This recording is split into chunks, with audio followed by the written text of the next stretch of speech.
ఒక గమ్మత్తైన సంఘటన తెనాల్లో జరుగుతున్న సందర్భంగా ఒక మాట మాట్లాడాలనిపించింది, 10 మందితో షేర్ చేసుకోవాలనిపించింది. అదేమిటంటే మాజీ ముఖ్యమంత్రి తెనాలి పర్యటన. ఎందుకు ఆ పర్యటన అంటే, మరి అక్కడ రౌడీ షీటర్లుగా బాగా పేరు పొందిన మరి జాన్ విక్టర్ ఒకతను, అతని గ్యాంగు, ఓ 3-4 ఉన్నారు. ఎన్నో కేసులు వాళ్ళ మీద ఉన్నాయి. ఐ థింక్ జగన్మోహన్ రెడ్డి ముఖ్యమంత్రిగా ఉన్నప్పటి నుంచి కూడా ఉన్నాయి వాళ్ళ మీద కేసులు. మరి పోలీస్ స్టేషన్కి ఎన్నోసార్లు వెళ్ళారు, వచ్చారు. గంజాయి బ్యాచ్, చైన్ బ్యాచ్ అని ఎన్నో బిరుదులు ఉన్నాయి. తెనాల్లో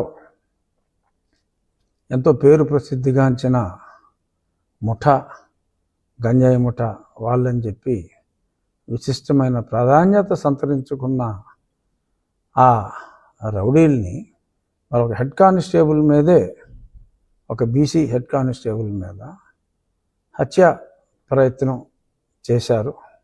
మరి అతని శ్రీమతి కూడా ఎంతో వాపోయింది.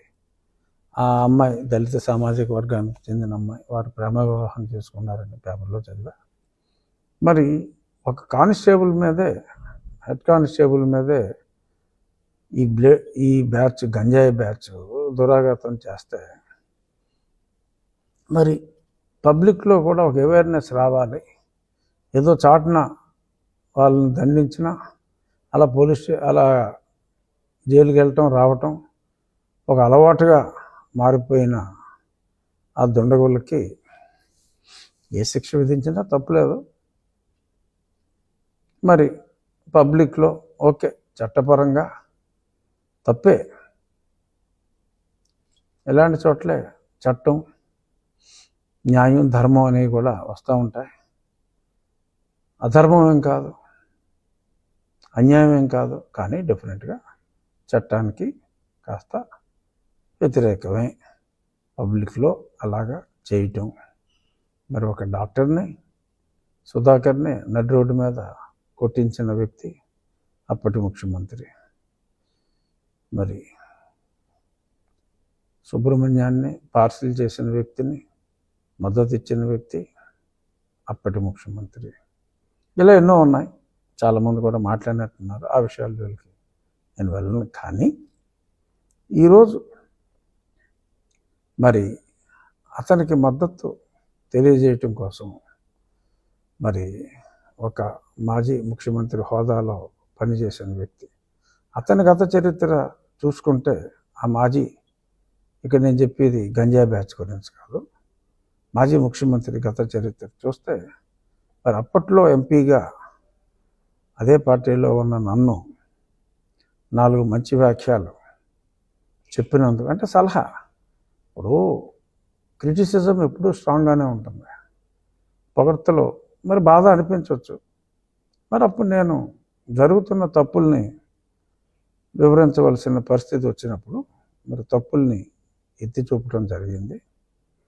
మరి దాన్ని అన్యదా అతను అప్పుడు భావించి నన్ను దారుణంగా చిత్రహింసల పాలు చేశాడు. చూసా ఆ వీడియో. రోడ్డు మీద వాళ్ళని కొట్టింది నథింగ్. 120 నుంచి 125 సార్లు నన్ను 5 విడతలుగా ఆ సునీల్ కుమార్ గారు పంపించిన బ్యాచ్ కొట్టారు. నన్ను జగనే పురమాయించాడు, అందులో ఏం డౌట్ ఏమి లేదు. ఇది ఇండైరెక్ట్గా నాకు ఏదో మూల లింక్ అయిన సబ్జెక్ట్ కాబట్టి ఉపసభాపతి స్థానంలో ఉన్నప్పటికీ నేను మాట్లాడవలసిన పరిస్థితి. సో నన్ను ఎంత చిత్రవత్ చేశారు ఆ వీడియోలు అన్నీ కూడా ప్రజాబాహుల్యంలో ఉన్నాయి. మిలిటరీ హాస్పిటల్ క్లియర్ రిపోర్ట్లు ఇచ్చారు, అది అందరికీ తెలిసిందే. ఇప్పుడు ఎందుకు వచ్చిందంటే, మరి దెయ్యాలు వేదాలు వల్లించినట్టు అన్యాయంగా నన్ను కొట్టారు. ఇప్పుడు దారుణమైన గంజాయి బ్యాచ్ని మరి కొడితే పోలీసులు వాళ్ళ మీద హత్యా ప్రయత్నం చేసిన వాళ్ళని పైగా తగుదనమ్మా అంటూ పరామర్శకు వెళ్ళటం, లా అండ్ ఆర్డర్ని ప్రొటెక్ట్ చేయవలసిన బాధ్యత ప్రజాప్రతినిధులది. జగన్మోహన్ రెడ్డి ఇప్పుడు ముఖ్యమంత్రి కాకపోవచ్చు, కానీ ఒక ప్రజాప్రతినిధిగా పులివెందుల ప్రజలకి ప్రాతినిధ్యం వహిస్తున్న వ్యక్తి ఇలా గంజాయి చేసే బ్యాచ్కి నోన్ శిక్ష పడి జైలుకి కూడా వెళ్ళి శిక్ష కన్ఫర్మ్ చేసి వచ్చిన బ్యాచ్కి తన మద్దతు తెలియజేయటం, మరి ఇది దిగజారుడు ఓట్ల రాజకీయానికి పరాకాష్ట. సరే, ఈ ప్రయత్నంలో అతను ఆ గతంలో వచ్చిన ఆ ఓట్లు కూడా రాని పరిస్థితికి వెళ్తాడు. రాజకీయాల్లో ఆత్మహత్యలే తప్ప హత్యలు ఉండవని చెప్పి సామెతలు ఊరికే రాలేదు. ఇటువంటి వాళ్ళని చూసే వచ్చినట్టుంది తెలుగుదేశం పార్టీకి ఆర్ అన్ని రాజకీయ పార్టీలకి, ఒక్క యువజన శ్రామిక రైతు కాంగ్రెస్ పార్టీకి తప్ప ఈ రోజు ఎంతో సుదినం. ఎందుకంటే ఒక రాజకీయ నాయకుడు క్రిమినల్స్, ప్రజాకంటకంగా తయారైన క్రిమినల్స్ని పోలీసులు ధర్మం ప్రకారం శిక్షిస్తే, మరి వాళ్ళకి మద్దతుగా ఇటువంటి వెధవలకి నేనున్నాను అంటూ మరి అక్కడికి వెళ్ళి భుజం తట్టడం అనేది ఆత్మహత్య సదృశ్యం. This is going to be political Waterloo. Anyhow, ఇక్కడ ఇంకొక యాంగిల్ కూడా నేను స్పృశించాలనుకుంటున్నా. ఒక నిందితుడు పేరు జాన్ విక్టర్. డెఫినెట్గా John Victor can't be a Hindu. I mean he can't belong to SC community as per the constitution. రాజ్యాంగం ప్రకారం మన సుప్రీంకోర్టు చెప్పిన దాని ప్రకారం కూడా మళ్ళీ కొంతమందికి డౌట్లు వచ్చి, నేను ఎన్నోసార్లు చెప్పా, మరి చాలామందికి డౌట్లు వచ్చినాయి. మన రాష్ట్రాల్లో ఉన్నాయి కాదు, ఇతర రాష్ట్రాల్లో సుప్రీంకోర్టు కూడా తేల్చి చెప్పింది ఒకసారి మతం మారిన తర్వాత. మరి జాన్ విక్టర్ డెఫినెట్గా వెరిఫై చేస్తే తను బీసీసీఏ అవుతాడు.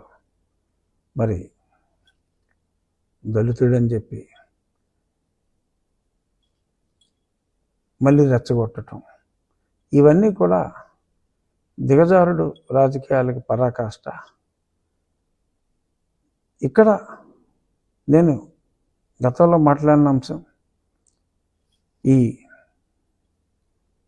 అంశం కాబట్టి ఈ అంశాన్ని మరి నన్ను దారుణంగా హింసించిన వ్యక్తులు సరే ఏమీ చేయలేదు అని చెప్పి తప్పించుకోవాలని చూస్తున్నారు. సరే, ఆలస్యమైనప్పటికీ నో డౌట్ ఆలస్యమైంది. ఇప్పుడు వచ్చి సునీల్ కుమార్ని ఇంకా పిలవలా. బహుశా అతను వెనుకున్న, అతను ఊహల్లో సృష్టించుకున్న ఆర్మీని నిజంగా ఉన్నారని ఎవరైనా భయపడుతున్నారేమో నాకు తెలియదు. ఏదేమైనప్పటికీ ఇప్పటివరకు సునీల్ కుమార్ని పిలిచి విచారించకపోవటం డెఫినెట్గా అది సముచితం కాదు.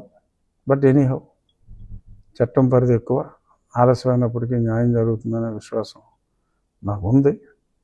ఏదో రామాయణంలో పెడతలు అట్లాగా ఆ టాపిక్ వచ్చింది. ముఖ్యంగా నేను చెప్పాలనుకున్నది, రాజకీయాల్లో ఆత్మహత్యలు తప్ప హత్యలు ఉండవు. ఏ ప్రభుత్వంలో అయినా లా అండ్ ఆర్డర్ బాగుంటేనే ప్రజలు సురక్షితంగా ఉంటారు. అటువంటి ప్రభుత్వాన్ని ప్రజలు కోరుకుంటారు. మరి ఇవాళ ఇటువంటి గంజాయిని కూకటి వేళ్లతో పెకిలించి వేయాలి అని చూస్తున్న ప్రభుత్వం ఒకవైపు, వాళ్ళకి తన సంపూర్ణ మద్దతు తెలుపుతున్న ఓన్లీ ప్రతిపక్షం మరొక వైపు. చూద్దాం మరి ఈ రాజకీయ ఆత్మహత్య ఎటువంటి పరిణామాలకి దారితీస్తుందో వేచి చూద్దాం.